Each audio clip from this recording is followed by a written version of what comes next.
A murder mystery, a corruption probe. Now the entire Chinese Communist Party appears to be under the microscope in the Bo Xilai investigation. Here's NTDTV with details. Communist official Bo Xilai has come under media scrutiny as an official murder investigation continues into the death of British citizen Neil Heywood.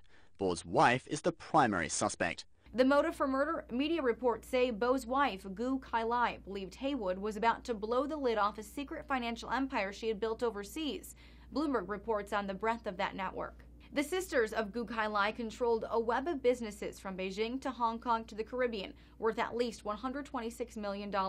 Regulatory and corporate filings show their wealth, and the fact that they put some assets offshore where ownership is harder to trace illustrate how the politically connected thrive in China. The Wall Street Journal says those political connections tied to wealth threaten to undo what it calls the Chinese myth, the idea that China is not an emerging economy, but a bundled mess of insider dealing and corruption run by party leaders who treat the nation's banks as their own. Mr. Bo ran Chongqing like a fiefdom for his personal gain. So do most other city bosses in China. Mr. Bo is a princeling son of Maoist royalty. Mr. Bo's son drives a Ferrari. So do many other children of top party officials who presumably cannot afford $200,000 cars on their modest government allowances. But the BBC wonders if truth is the casualty here. Bo Xilai was a famed anti-crime crusader, fighting the very corruption with which he is now charged. Is it possible, the BBC asks, if he is actually a victim in the run-up to the Communist Party's Congress? Bo Xilai was a charismatic and popular politician who many expected would be prompted at this party gathering. He appears to be a victim of the factional infighting in the lead-up to the Congress.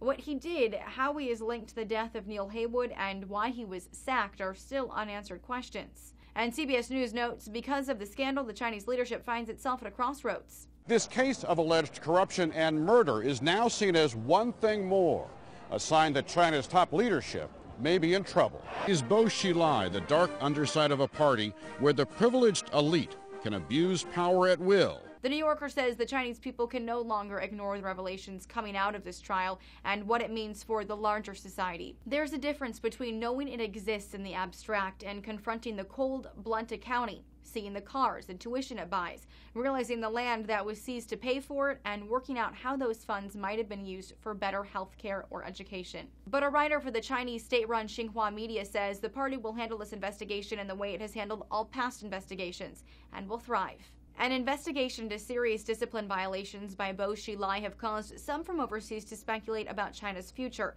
Looking back at the trajectory of China's development, its current situation and future prospects for development, observers will find that similar individual incidents have not and will not impede China's development. For Newsy, I'm Lauren GORES. Multiple sources, the real story.